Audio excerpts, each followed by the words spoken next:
मेरी रंगत काली स्याह थी और मैं एक मामूली शक्ल का मालिक था। यहाँ तक कि मैं ठीक से बात भी नहीं कर सकता था। मैं अटक अटक कर बोलता था। मेरी शख्सियत में कई महरूमियाँ थीं। हाँ, मेरी वाहिद ताकत मेरी दौलत थी, जो मैंने बरसों की मेहनत से कमाई थी। मैं एक साबुन फैक्ट्री का मालिक था और इसी बिना पर अम्मा ने ये सोच लिया कि वो मुझे कोई हूर परी जैसी दुल्हन लाकर देंगी। हमारे खानदान में कई लड़कियां मेरे रिश्ते के लिए मुंतजिर बैठी थीं, क्योंकि हम खानदान में सबसे अमीर थे, जबकि हमारे कुछ गरीब रिश्तेदार हमें अब इज्जत की निगाह से देखने लगे थे। लेकिन अम्मी ने उनमें से किसी के घर झांक का तक नहीं था और सीधा शेखों के घर पहुंच गईं।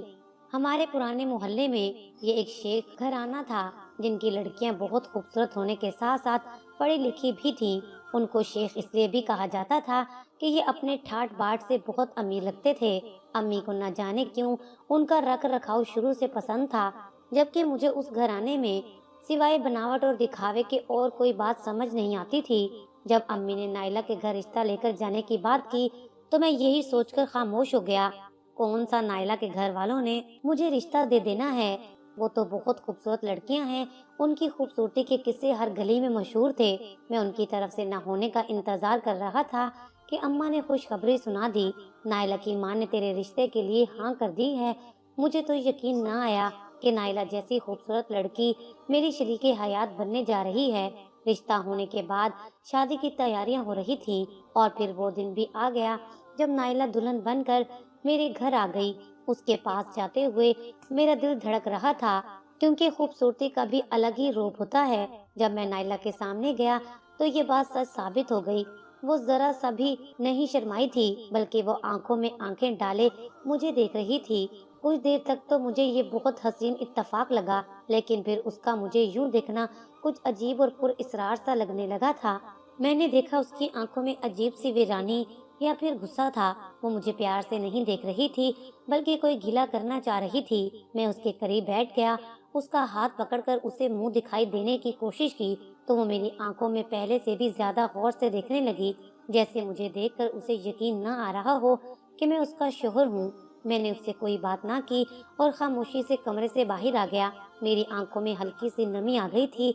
मैंने किस कदर अरमानों से इस शादी के इंतजामात किए थे और मेरी दुल्हन मुझे यूं देख रही थी जैसे मैं कोई चिड़िया घर से आया अजूबा हूँ। लगता था जैसे उसे मेरा आना नागवार गुजरा है। कमरे से बाहर आया तो अम्मा तख्त पर बैठी दिखाई दी।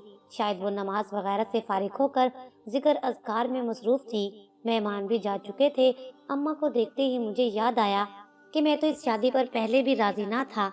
मेरी हालत देखकर वो भी समझ गई थी कि कोई तो बात है जो मुझे परेशान कर रही है। अम्मा की गोद में सर रखकर मैं फूट फूट कर रो दिया था। अरे मेरे बेटे, तुझे क्या हो गया? शादी की रात तू बुज़दिलों की तरह क्यों रो रहा है? अम्मा ने पूछा तो मैंने सारी हकीकत बता दी। मेरी बात पर अम्मा हंसने लगी। अम्मा, इसमें हंसने वाली क्या बात है? मैंने अम्मा से पूछा। अरे मेरे भोले बेटे, ये लड़की तो बहुत शरारती है, इसीलिए तो मैंने तुम्हारी इससे शादी की है। ये अपनी शरारतों से इस घर में रौनक लगाएगी। अभी तुम इसे जानते ही कहाँ हो और तुम इससे डरकर यहाँ आ गए हो। बुज़दिल कहीं के, चलो जाओ उसके पास, अब दोबारा मेरे पास मत आना। अम्मी के मुंह से ये बात सुनकर मेरा दिल कुछ हल्का हुआ था, लेकिन मुझे यकीन नहीं आ रहा था कि नाइला का ये रवैया महज शरारत था। मैं वापस कमरे में गया तो वो सो चुकी थी। मैंने कोई बात नहीं की और मैं भी चुपचाप सो गया। अगली सुबह अम्मा ने मुझसे कुछ नहीं पूछा। मैं बेखुश नजर आ रहा था, मगर नाइला का रवैया अभी तक बदला नहीं था। उसने मुझे शोहर के रूप में कबूल नहीं किया था, या शायद वो इस रिश्ते को कबूल करने से पहले कुछ वक्त चाहती थी। तब अम्मा ने मुझे मशवरा दिया कि मैं उसे घुमाने फिराने ले जाऊं, वहां जाकर मैं अपनी नई जिंदगी का आगाज करूं। अम्मा की बात मानकर मैंने मैनेजर को फोन कर दिया कि मैं एक हफ्ते के लिए बाहर जा रहा हूं। फैक्ट्री को वही देखेगा। मेरा छोटा भाई भी था। मैं फैक्ट्री उसके हवाले भी कर सकता था, मगर उसकी तालीम का मसला था। वैसे भी वो ज्यादातर हॉस्टल में रहता था। खैर, मैंने कागान नारायण जाने के सारे बंदोबस्त करने के बाद नाइला को इस बात की इत्तला दी कि हम अपनी शादी का हनीमून मनाने यहाँ से दूर जा रहे हैं। ये सुनते ही उसके चेहरे पर नागवारी के तासुरात आए थे। लगता था कि वो इस बात से बिल्कुल भी खुश नहीं है। कहने लगी, मैं सबके लिए नाश्ता बना लूं, फिर चलते हैं। ये सुबह सुबह का वक्त था। मैंने नाइला को सरप्राइज दिया था। मगर उसने कोई खुशी का इजहार नहीं किया था। नाश्ता बनाने के बाद वो मामूली सा तैयार हुई और एक सूटकेस तैयार कर कर कहने लगी, मैं तैयार हो गई हूँ, चलो चलते हैं। नाइला का ऐसा रवैया देखकर मैं कुछ न बोला था। थोड़ी ही देर में अपनी गाड़ी में बैठा नाइला से खुशगवार बातों में मसरूफ था, मगर उसने मेरी किसी बात का जवाब नहीं दिया। वो अजीब सी निगाह से मुझे घूरती रही। अब मैं इस चीज का आदी हो चुका था। अभी हम लोग आधे रास्ते में ही थे कि घर से अम्मा का फोन आ गया। अम्मा बहुत परेशान और तकलीफ में लग रही थी। अरे बेटे, मेरी तबीयत बहुत बिगड़ रही है। तुम्हारे भाई मुनीर का भी फोन नहीं लग रहा, शायद वो मसरूफ होगा। बेटे जल्दी से आओ और मुझे अस्पताल ले जाओ। मुझे लगता है मेरा दम घुट रहा है, मैं यहीं बैठे बैठे मर जाऊंगी। अम्मा की ये आवाज़ सुनते ही मेरी जान निकल गई। मैंने उसी वक्त गाड़ी का रुख घर की तरफ मोड़ दिया और फौरन अम्मा के पास पहुंच गया। वो दर्द से कराह रही थी। उन्होंने अपने पेट पर हाथ रखा था, जबकि उन्हें दिल में खिंचाव महसूस हो रहा था। मैं अम्मा को लेकर अस्पताल पहुंचा। अम्मा को डॉक्टर के पास छोड़कर मैं नाइला के पास आया। मैं तो उससे माफ़ी मांगने लगा था कि अचानक मुझे अम्मा की वजह से वापस आना पड़ा है, लेकिन उसका चेहरा किसी भी किस्म के तासुर से खाली था। थोड़ी देर के बाद डॉक्टर बाहर आया। डॉक्टर ने बताया कि खतरे की कोई बात नहीं है, आपकी अम्मा अब बिल्कुल ठीक है, आप उनसे मिल सकते हैं। उनके खाने पीने का ख्याल रखा करें, वो दिल और शुगर की मरीजा हैं, इसलिए उनके खाने पीने का ख्याल रखा करें। डॉक्टर की बात सुनकर मैंने अल्लाह का शुक्र अदा किया और बाहर जाने का प्रोग्राम कैंसिल कर दिया, क्योंकि मैं अपनी बूढ़ी माँ को अकेले छोड़कर कहीं नहीं जा सकता था। मैंने नाइला से कहा कि मैं उसे घुमाने फिराने फिर कभी ले जाऊंगा, लेकिन मेरी बात पर उसे कोई फर्क नहीं पड़ा। मैंने भी ज्यादा वजाहत नहीं दी। अब नाइला अम्मा का ख्याल अच्छी तरह रखने लगी थी। अम्मा भी नाइला से खुश थी। 2-3 महीने इसी तरह गुजर गए कि एक दिन अम्मा ने मुझे वो खबर सुनाई जो सुनने के लिए बरसों से मेरे कान तरस रहे थे।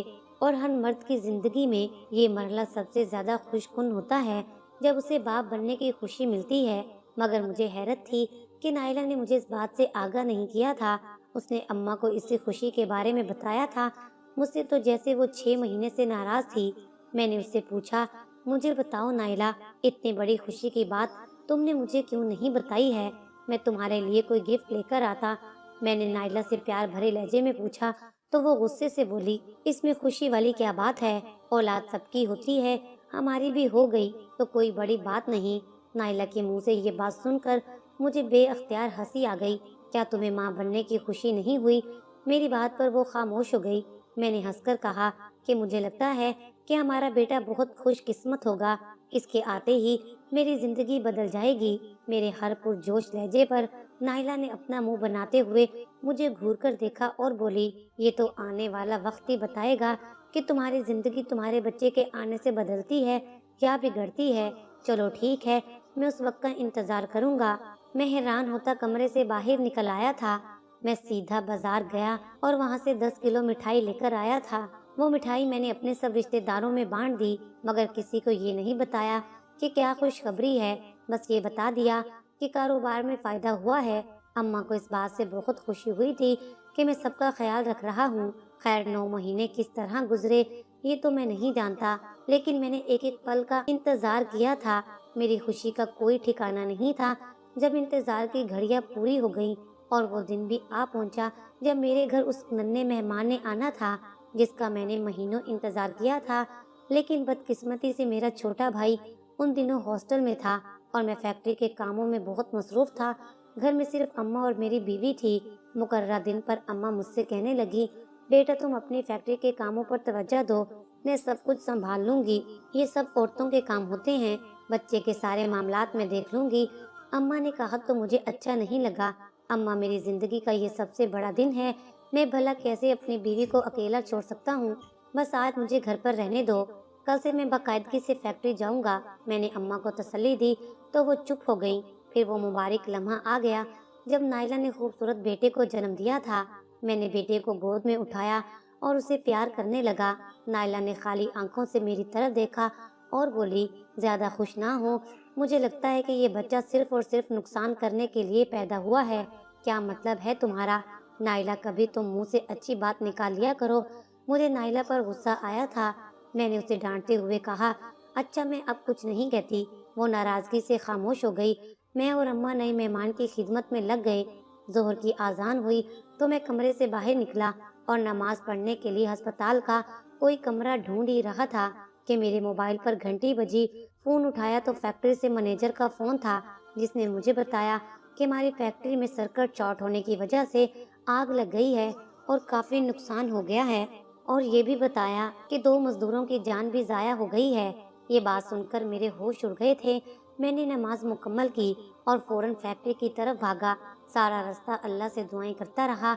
मैंने पिछले हफ्ते में नया माल डलवाया था। मुझे अपने माल की फिक्र नहीं थी, बस मुझे फिक्र थी तो अपने मजदूरों की थी जिनकी जान चली गई थी। वहां पहुंचा तो फायर ब्रिगेड वालों ने आग पर काबू पा लिया था। मेरी आधी फैक्ट्री जल चुकी थी। मेरे 2 मजदूर भी इस दुनिया से जा चुके थे।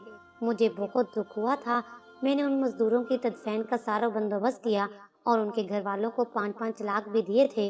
फैक्ट्री का सारा काम नए सिरे से करवाया था। इन सब कामों में मुझे 1 महीना लग गया था। एक रोज घर आया तो मुझे नाइला बहुत खुश लग रही थी। जिंदगी में पहली बार मैंने उसे खुश देखा था। कहने लगी, लगता है कि मेरा बेटा मेरी जिंदगी आसान करने के लिए पैदा हुआ है। शुक्र है कि तुम्हें भी अपने बेटे की अहमियत का एहसास हुआ। मैंने उसे खुश दिली से कहा था, बस अब एक और बेटा पैदा हो जाए तो मेरे तो सारे अरमान मुकम्मल हो जाएंगे। मैंने कहा तो वो मुझे गुस्से से देखने लगी, लेकिन मेरा ये ख्वाब जल्दी ही पूरा हो गया। 6 महीने के अंदर ही मैंने अपनी फैक्ट्री को फिर से अपने पांव पर खड़ा कर दिया था। और खुशी की बात ये थी कि नायला फिर से माँ बनने वाली थी। अब तो घर में एक नौकरानी का बंदोबस्त भी हो गया था, क्योंकि घर में अल्लाह ताला ने उस कदर खुशहाली दे दी थी कि मुझे किसी चीज की कमी नहीं थी। मैं नहीं चाहता था कि नायला इस हालत में घर के काम काज करती फिरे। घर में नौकरानी आ गई थी, मगर नायला के तेवर मुझसे बिगड़ते जा रहे थे। मैं समझ सकता था कि नायला दोबारा उम्मीद से है। इस हालत में औरतों का गुस्सा करना मामूली सी बात है, सो मैं उसकी हर बात चुपचाप सह लेता। अम्मा भी मुझे समझाती रहती कि जिस औरत के यहाँ बेटे पैदा होते हैं उसे गुस्सा आना और चिड़चिड़ापन होना एक लाजमी बात है। तुम इस बात का बुरा ना मनाया करो, तुम्हारी बीवी तुम्हारे लिए मुबारक साबित होगी। देखो तो सही, उसके आने से घर में किस कदर बरकत हो गई है। हम पहले से ज्यादा खुशहाल हो गए हैं। मैंने देखा था कि नायला को ये बातें पसंद नहीं थी। उसे अपनी तारीफ सुनना बहुत बुरा लगता था। ये पहली औरत थी जो अपनी तारीफ पर भी खुश ना होती। हालांकि औरतें तारीफ की भूखी होती हैं। मैंने सोच लिया कि इस बार नायला को खुश करने के लिए मैं कोई खास तोहफा जरूर लाऊंगा। तभी मैंने अम्मा से पूछा तो उन्होंने कहा कि तुम नायला को एक गोल्ड का सेट और 10 खूबसूरत से सूट लाकर दो। बल्कि ये तो तुम्हें हर बार करना चाहिए था। जब भी नायला उम्मीद से होती है तुम उसके लिए कोई तोहफा नहीं लाते। बच्चे की पैदाइश पर तो हर कोई तोहफा देता है, लेकिन वो तुम्हें दूसरा बेटा देने वाली है, उसके लिए तुम जितना कर सको उतना ही कम है। अम्मा की बात सुनकर मुझे भी हौसला हुआ था। अगले ही दिन मैंने 10 महंगे तरीन जोड़े खरीदे और एक गोल्ड का सेट भी खरीद लिया। ये जोड़े मैं नायला के लिए खुद बनवाना चाहता था। मैं चाहता था कि मेरी बीवी को किसी किस्म की कमी ना लगे। ये शायद दूसरा दिन था जब मैंने अम्मा से इस तोहफे की बात की थी। तब मैंने सोचा कि मैं घर से जाकर नायला से उसके कपड़ों का नाप ले लूंगा। बच्चे की पैदाइश पर ये सभी जोड़े सिलकर तैयार हो चुके होंगे। यकीनन वो बहुत खुश होगी। मैं घर पहुंचा तो अम्मा घर पर नहीं थी। मैंने देखा हमारी नौकरानी रशीदा किचन में काम कर रही थी, जबकि नायला कहीं नजर नहीं आ रही थी। मुझे फिक्र होने लगी कि वो इस हालत में कहाँ गई है। मैंने रशीदा से पूछा। रशीदा कुछ घबराई हुई और परेशान सी लग रही थी। क्या बात है रशीदा, मुझे सच सच बताओ, नायला कहाँ गई है? क्या तुम्हें उसने कुछ बताया था? नायला को सारे घर में तलाश करने के बाद मैंने रशीदा से पूछा तो वो नजरें झुकाकर बोली, साहब जी, एक औरत आई थी, बड़े अजीब से हुलिये में थी। बीबी जी उसके साथ बाहर गई हैं। मुझे कुछ बताया नहीं, बस ये कहकर गई थी मेरी सास और शोहर को इस बारे में कुछ ना बताना। मुझे रशीदा की दयानतदारी पसंद आई थी। फिर मैंने सोचा हो सकता है ये नौकरानी दोनों तरफ कोई खेल खेल रही हो, मेरी बीवी को मेरे खिलाफ और मुझे मेरी बीवी के खिलाफ भड़का रही हो। अमूमन काम वालियों का ये बेहतरीन मशगला होता है। सो मैंने इस बात को नजरअंदाज कर दिया और खुद ही नायला के नाप वाले कपड़े लेकर वापस चला गया। मैंने दर्जी को जोड़े सिलाई करने के लिए दे दिए और अम्मा को भी आगाह कर दिया कि मैंने नायला का नाप वगैरह दर्जी को दे दिया है। अम्मा भी खुश थी। और फिर वो दिन आने में ज्यादा वक्त नहीं लगा जब मेरी बीवी ने दूसरी बार भी एक खूबसूरत बेटे को जन्म दिया था। मेरे तो पाँव जमीन पर नहीं टिक रहे थे। मैं इस कदर खुश था कि बता नहीं सकता। मैं फैक्ट्री से बाहर निकला तो मुझे एक औरत ने रोक लिया। उसने काली चादर पहन रखी थी। ये मुझे कोई भीख मांगने वाली औरत लग रही थी। मैंने 100 का नोट उसकी झोली में डाल दिया और आगे जाने लगा, मगर उसने आवाज देकर मुझे रोक लिया। बेटा, कहाँ जाता है? मेरी बात सुनता जा। तेरी बीवी मनहूस है और वो जो भी औलाद पैदा करेगी तेरे लिए नुकसान का बाइस बनेगी। ये तेरी फैक्ट्री जलकर राख हो जाएगी। इससे पहले ही तू उसे तलाक देकर घर से निकाल दे, वरना तू बर्बाद हो जाएगा। औरत ने बड़े ही पुरइसरार और गजबनाक लहजे में ये बात कही थी। एक लम्हे के लिए मैं ठटक कर रह गया था कि कहीं ये औरत कोई पहुंची हुई फकीरनी तो नहीं है जिसने मुझे मेरे घर के हालात हूबहू बता दिए थे। ये बात सच थी कि पिछली बार मेरा बच्चा पैदा होने के बाद मुझे भारी नुकसान का सामना करना पड़ा था, मगर मैंने उस औरत की परवाह नहीं की थी। घर पहुंचा तो अम्मा ने बताया कि तुम दूसरी बार एक खूबसूरत बेटे के बाप बन चुके हो। सब मुझे मुबारकबाद दे रहे थे। मैंने ये बात अम्मा को नहीं बताई थी। मैं दिल ही दिल में सोचने लगा कि वो औरत कौन थी जिसने मुझे ये सब बताया था। मैंने नाइला से इस बारे में कोई बातचीत नहीं की थी, मगर दिल में बेचैन था। मेरे दूसरे बेटे की पैदाइश को एक हफ्ता गुजरा था कि वो औरत दोबारा मेरी गाड़ी के सामने आ गई। इस बार उसका हुलिया कदरे बेहतर था। मैंने उससे पहले से ज्यादा भीख दी। उसने दोबारा वही बात दोहराई तो मेरे दिमाग में धमाका सा हुआ। मुझे पिछले हफ्ते मेरी नौकरानी ने बताया था, एक अजीबोगरीब हुलिये वाली औरत अक्सर मेरी बीवी के पास आती रहती है और मेरी बीवी उसे ढेर सारी रकम देती है। मैंने उस औरत को एक नज़र गौर से देखा तो मुझे लगा जैसे उसका हुलिया उसी औरत से मिलता जुलता है जैसा मुझे मेरी नौकरानी ने बताया था। मैं उस औरत को फैक्ट्री में ले गया और उसे वहां बंद कर दिया। वो बूढ़ी औरत ज्यादा देर मुझसे लड़ ना सकी, इसलिए जल्दी हथियार डाल दिए। मैंने उसे कहा था कि वो मेरे बारे में क्या क्या जानती है, मुझे सारा सच बता दे, वरना बात पुलिस तक जाएगी। उसने डर कर मुझे सब कुछ बता दिया। वो ये सब मेरी बेगम के कहने पर कर रही थी। वो मेरी बेगम के पुराने मोहल्ले में रहती है और इसी तरह भीख मांगकर गुजारा करती थी। नाइला उसे अच्छी खासी रकम मेरे घर से ही देती रही और ये कहती रही कि वो मेरे जहन में मुख्तलिफ गलत फहमियाँ डालकर मुझे उसके खिलाफ कर दे, यहाँ तक कि मैं नाइला को तलाक दे दूँ, क्योंकि मैं देखने में काला सियाह और खूबसूरत नहीं था और नाइला किसी और को पसंद करती थी। मुझसे तलाक लेकर वो नया घर बसाना चाहती थी, जबकि अब वो 2 बच्चों की माँ बन चुकी थी और उसे ये बातें जेब नहीं देती थी। मैंने नाइला के बारे में जब ये हकीकत सुनी तो वो मेरे दिल से उतर गई थी। मैंने बूढ़ी औरत को कुछ नहीं कहा क्योंकि वो मजबूर बेवा औरत थी। मैंने उस औरत को छोड़ दिया था, लेकिन मैं नाइला को आज तक अपनी नजर में गिरा हुआ महसूस करता हूँ। मैं भी उसे जिंदगी भर तलाक नहीं दूंगा, चाहे वो मेरे खिलाफ कितनी साजिशें क्यों ना कर ले। अब मैं सोच रहा हूँ कि अपने सकूने कल्ब की खातिर दूसरी शादी कर लूँ, किसी ऐसी औरत से जो मुझसे वफा करे, जो मेरे साथ रहना चाहे और मेरी जिंदगी को गुलो गुलजार बना दे। आपके ख्याल में क्या मेरा ये फैसला सही है या गलत? मुझे नाइला को माफ करके उसके साथ अपनी जिंदगी गुजारनी चाहिए या नहीं, या दूसरी शादी कर लेनी चाहिए? प्लीज कमेंट सेक्शन में मुझे जवाब जरूर दीजिएगा।